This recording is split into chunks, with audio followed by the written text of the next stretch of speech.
Fabulous. A little bit more background on Trans Day of Visibility. It was created in 2009 by a lovely woman named Rachel Crandall as a day of celebration, because before that we had Transgender Day of Remembrance that takes place on November 20th every year, which is a day meant to honor the lives of every trans person lost to violence every year, which over the past couple of years has been, unfortunately, a record-breaking number. But Rachel Crandall saw that and said, we need a day for us to celebrate, for us to be fucking proud, for us to be visible, and for us to be the amazing fucking stars that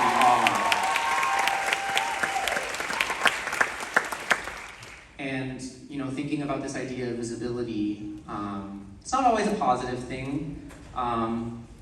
You know, if you've been paying any attention to the news lately and folks have been talking about this throughout the night, you'll know that trans people and drag artists are among the latest groups of people being targeted by politicians, by weirdos like Tucker Carlson and J.K. Rowling, fuck her.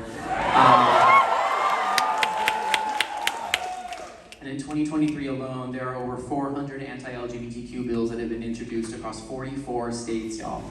44 states. Most of them targeting trans people and our ability to access gender-affirming care, forcing us to be outed and dehumanizing us in any way that they can. They're debating whether or not we could even be allowed to exist in public. So, you know, it feels like we're more visible than ever, but that doesn't always feel good. But we're here to make it feel good tonight. So, I'm gonna turn to y'all now, as people of all different genders, all different expressions, making yourselves really visible through drag in all different ways. We have someone who's super new to drag, but still has been rocking. The first day I saw you at Tufts, by the way, I was floored, and you've been an incredible icon since I've been here, and I'm so happy. I'm so happy. But my first question is, what does this idea of visibility mean to you? And how do you find empowerment in it? Whoever wants to kick us off. I was like, I'll take it. You know, being visible has become, I feel like, more of a layered reality more now than ever. I used to think about being visible as this like distant manifestation of like, I can live my dream when I get there. It was a way of escape, the idea of being visible as a trans woman. You know, it made me feel seen, it made me feel safe, it made me feel like I had a goal to work towards, because I grew up in Dallas, Texas, in a very evangelical home. So I was never allowed to have the freedom of expression. So the idea of being visible was an escape for me. And then when I started my trans journey, funny enough, I did it in the least visible time, right when the pandemic started, because I felt like that was the only time I had confidence to be visible to myself, to actually look in a mirror and see me where I was, where I wanted to be, where I knew that I felt I was inside, and I had to be visible to myself. And I couldn't have done that without the privacy of the pandemic. And then we fast forward, I'm able to find myself, many things happen. Drag Race, getting to meet a lot of amazing people, somehow becoming a pioneer for trans visibility on a television stage. And then we also get to the current political climate where it felt like everything was going so far forward, and now we're just being slapped by like mid-century ideas. And now visibility feels both terrifying, but also empowering, because I feel like now more than ever, as trans people, especially trans people that are out, and I encourage all walks of trans people to be more visible and be more outspoken, because this is our time to be the most visible. This is our time to impact the greatest. And I think that we are on that tipping point of a forever future, but if we don't use our visibility, then we could fall forever back where we're not even able to express our freedom to be visible any longer. So it's a very layered concept of visibility, but I think each stage of it is so empowering and important.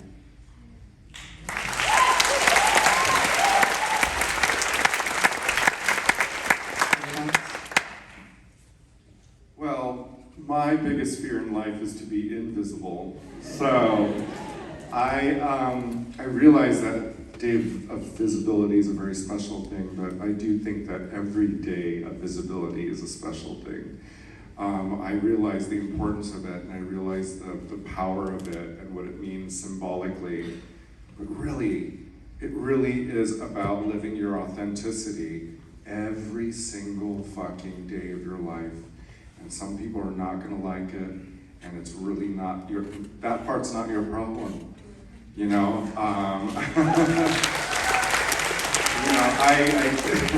keep saying it over and over again, but I come from a different time, you know, and I also grew up in the hood.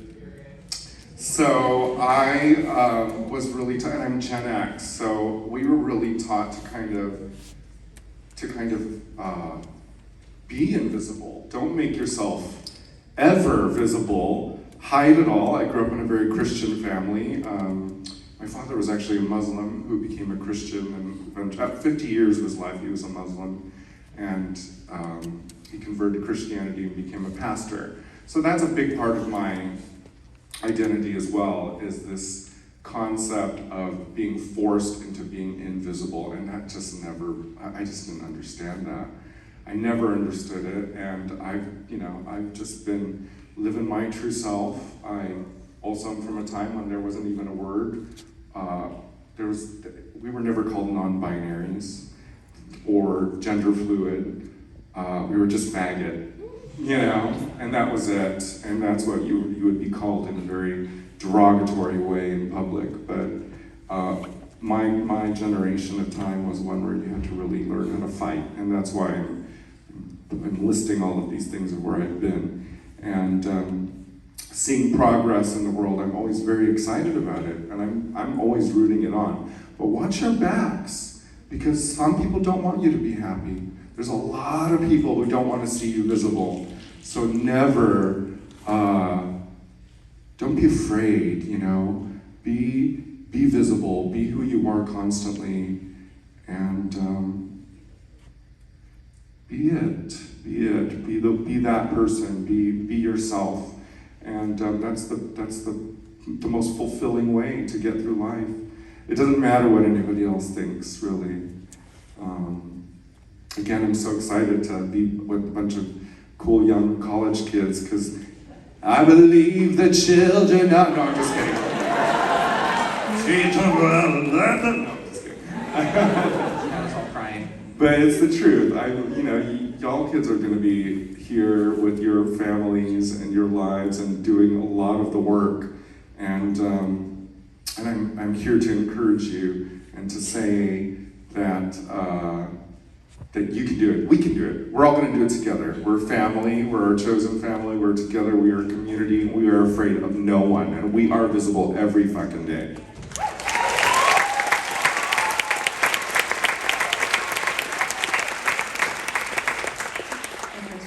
That it's an absolute honor, unspeakably, to be here on the stage. And yeah, it's my first TDOV that I'm out as trans, so this is really special.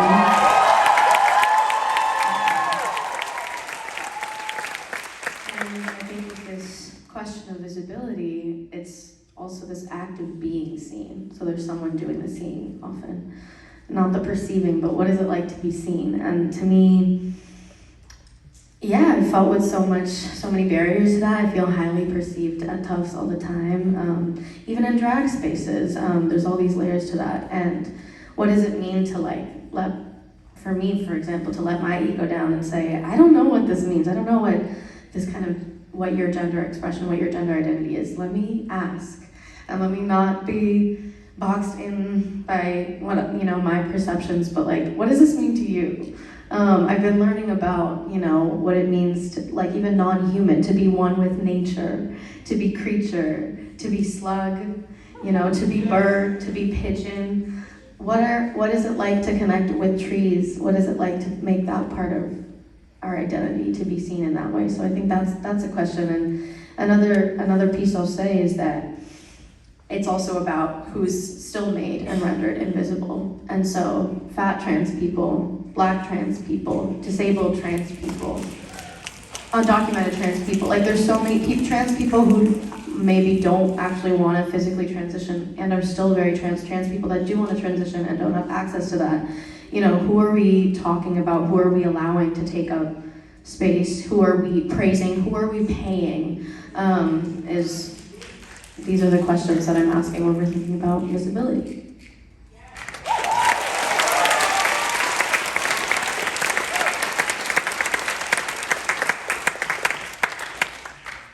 Period. Thank you. Kerri, I want to thank you for spending such a special day with us. That's special, I think, to you individually, like you shared. I know I felt so inspired watching you be so open about your transness on Drag Race, and since then, and all half your cast being hey, I might be trans too, throughout that.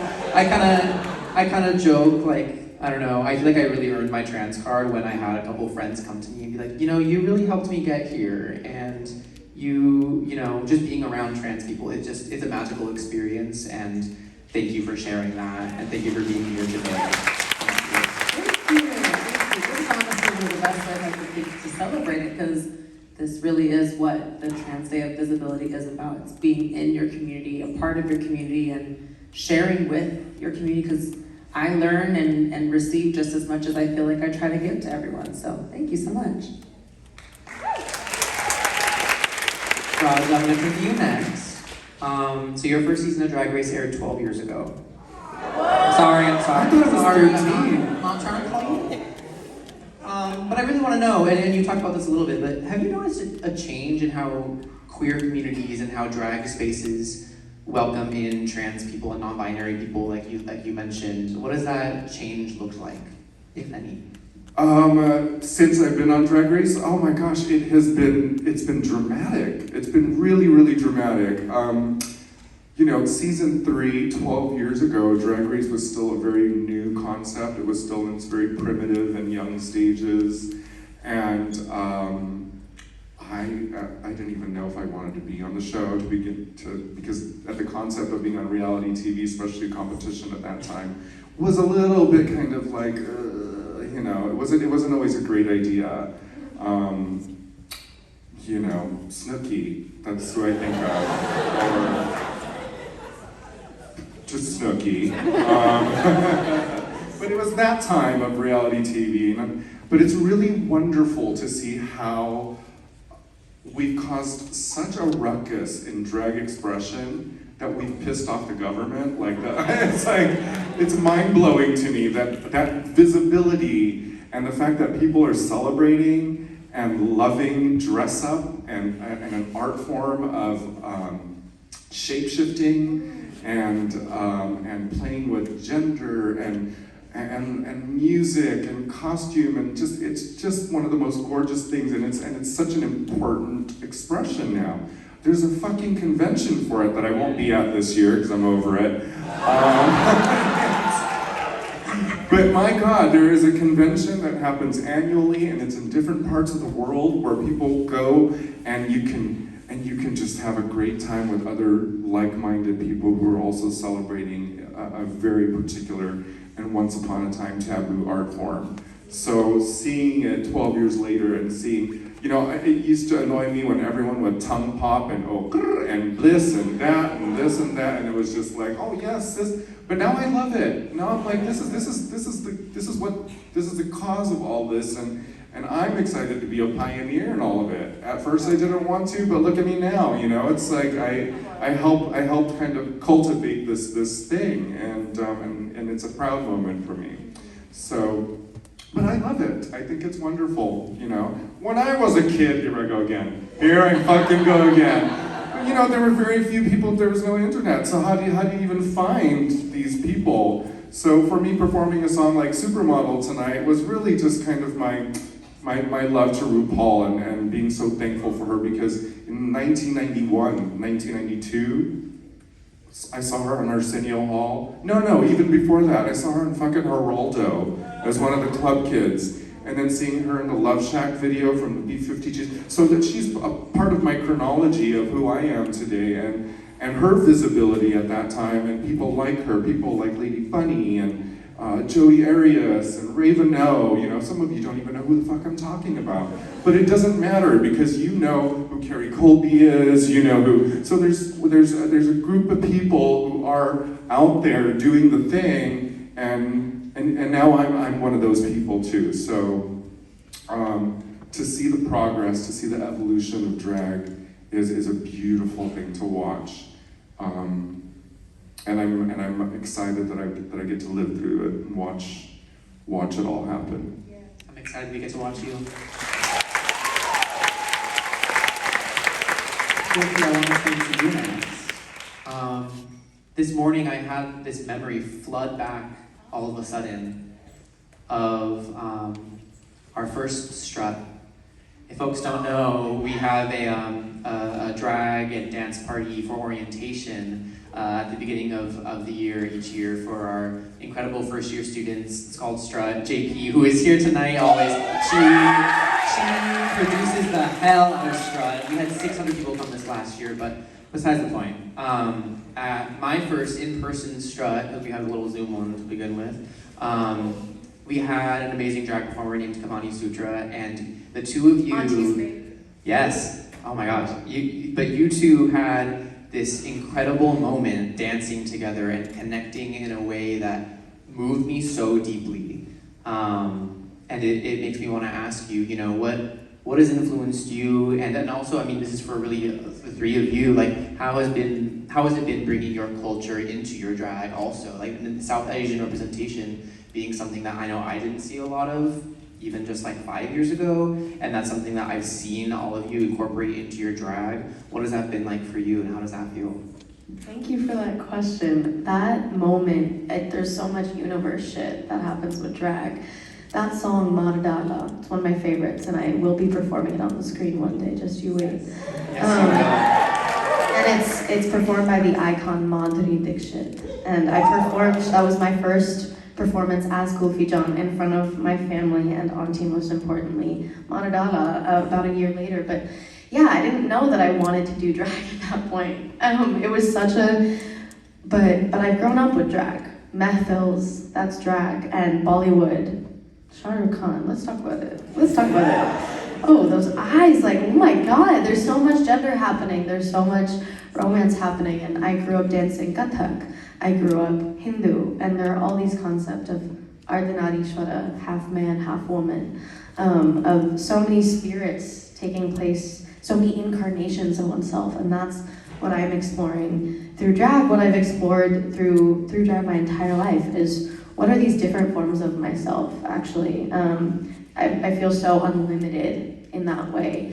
And today, you know, there's so many, even today, this form like didn't end up being what I had in mind. I thought I would have a mustache on, and it didn't happen, you know, getting ready. But so this is the form tonight. This is my Masakali woman, man form tonight.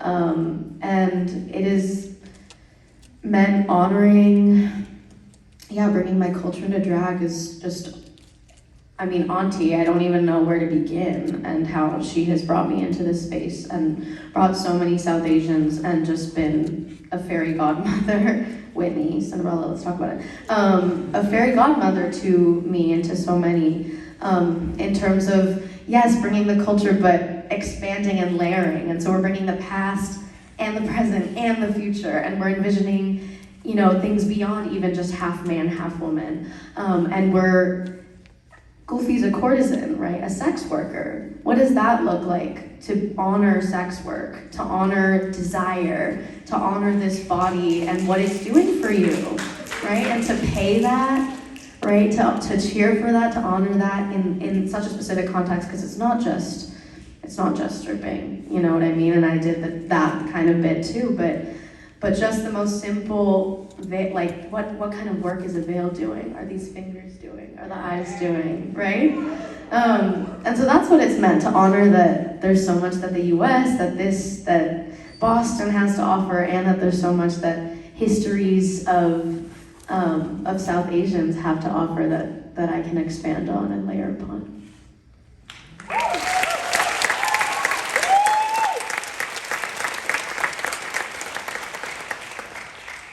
just as you talk about bringing our culture to our drag, I think it reminds us that drag can look like a lot of things, right?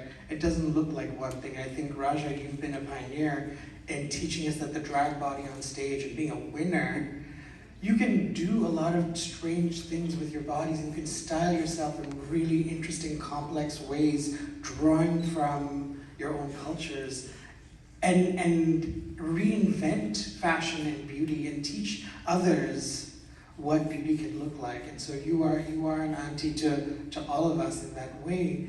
And something that you do is also bring religion and faith into your performances. In your Zubi Zubi video, in your use of Kathak in your performance, these are religiously inflected performances, and I think it's important to remember that drag draws on our faith as well. We always talk about taking the crowd to church, right? And I think it's important to remember that drag is a place of faith as well, and a place of worship. We worship our divas, but we also practice our faiths on stage. And faith is so often wielded against queerness and transness, and drag artists, I think, are teaching us that they're not incompatible, right? That our spirits can be joyful in all different kinds of ways. And whether we worship at the altar of Celine and Whitney, or Madhuri, or of our different faiths that our families raised us with, or that we found along the way. And I think that that's really important work that drag is doing and that you're all doing.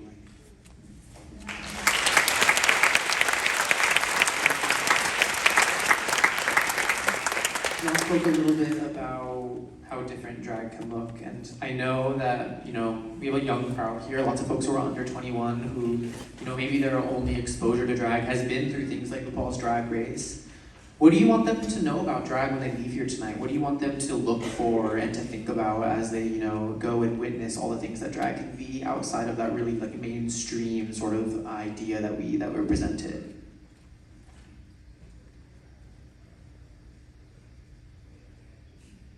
I say, Kerri, you go. I could go first.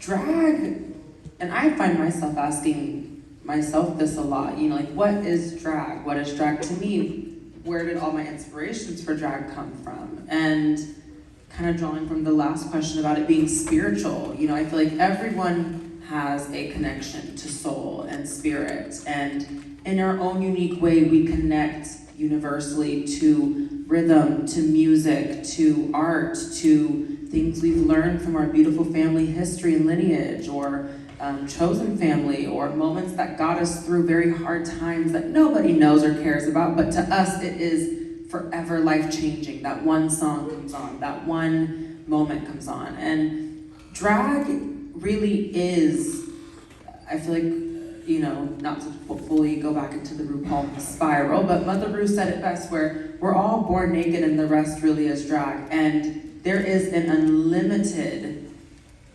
source of drag energy out there, because drag, I say this often, is something that you put on. It's a cloak of confidence, it's a superpower, it's that transportive energy that can pick you up out of a bad day, a bad situation, a bad relationship. And there's so many people in so many walks of life that have used that same motivation to create the art form of drag for them. So, we love our phones, we love being entertained by media, so put a little time to research. You have what's immediately accessible to you, right? Yes.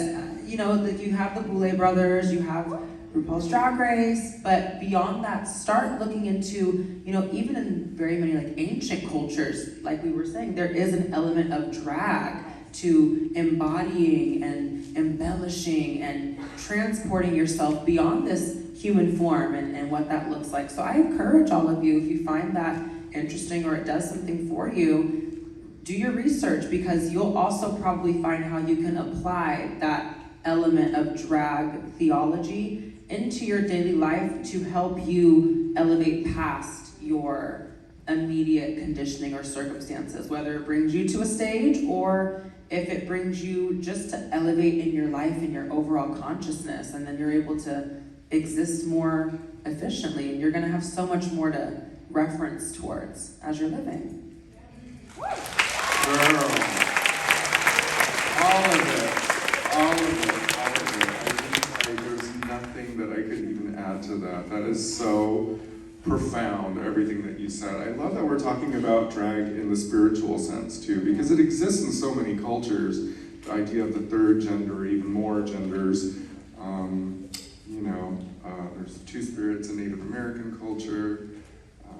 Hijras, I believe they're called in India. I'm learning about one in Indonesia that comes out of Java area that I'm kind of curious about. But like you said, it really is about doing that research, It's about finding out more. It's really just kind of using your time and utilizing that to really learn something new. It's so easy for us to just sit on our phones and just scroll, and then maybe porn, and then scroll again, and then scroll through porn.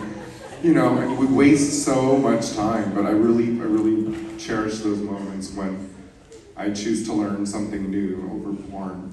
But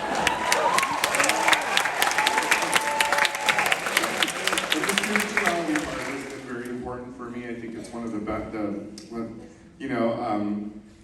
doing drag in the early 90s, it was really about impersonation, and it was about how well you could do that Whitney Houston, how well you did that, whatever. It was really about impersonation, it was about realness, it was about a certain way, there was a certain way. And spirituality, and using spirituality, and the fact that I was of another culture really was a good, fun way of using like this sort of ammunition, and it added a different icing over the whole thing, because it was just it was different, it was powerful, and all I want to do is be different. I don't want to be identified as I don't want to be confused for someone else ever. So spirituality and culture have definitely been part of my language and expression for sure. So, and it's evolving too, and I like that part. Thank you. I have no idea how we're doing on time, but someone yell at me if we need to get off the stage. 5 minutes left? Fabulous, we have 5 minutes. I'm going to speed through a couple things then. This is for all of you. What's one thing you just want to see in the future of drag, whether it's in 1 year, 5 years, 10 years? What's something that you dream of in drag? I just want to see more. I know there's so much out there, just like how there's so many different people in this room. That's one unique individual personality, flavor, and take on something. We have 400 people in here or so. I want to see more in drag. I want to see more faces, more colors, more vibes, more heartbeats, because I feel like there's so much more to give, and I feel like I'm forever a student of learning, so I want some new material.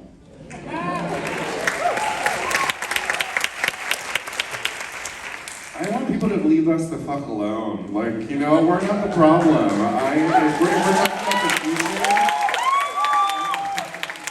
I thought we were past that. I thought we were fucking over that, I thought that we'd already reached a place that once upon a time I remember didn't even exist. There was no drag on television. There was no gay people adopting children. There was no same-sex people getting married. I thought we were fucking past all of that. So if we're talking about the future, which could be in the next few minutes, leave us the fuck alone. Let us have a good time. Let us be ourselves.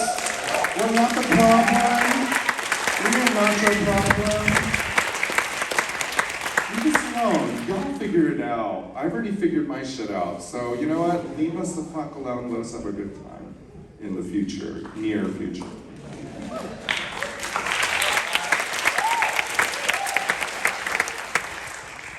Tying in the last question to this one, I think what I learned from Auntie of millions of things is that drag is world making, and so we get to build new worlds and define new genders and creations, and we transport people there. We were transported into so many different worlds tonight, and so I want us to transform this world, and I want drag artists, as they've continued to be, I want us to come together and fuck this shit up. It's the revolution. It's time for that. I'm done with reform. I'm done with hiding. I'm done with waiting for legislation. something new, and we have the power, we have so many tools with drag to build that world, so I'm ready for that.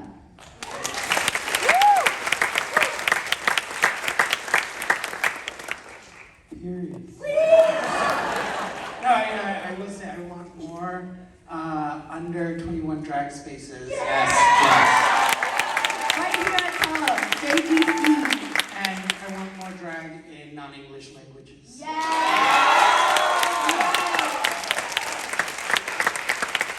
Period. I want to thank y'all again so much.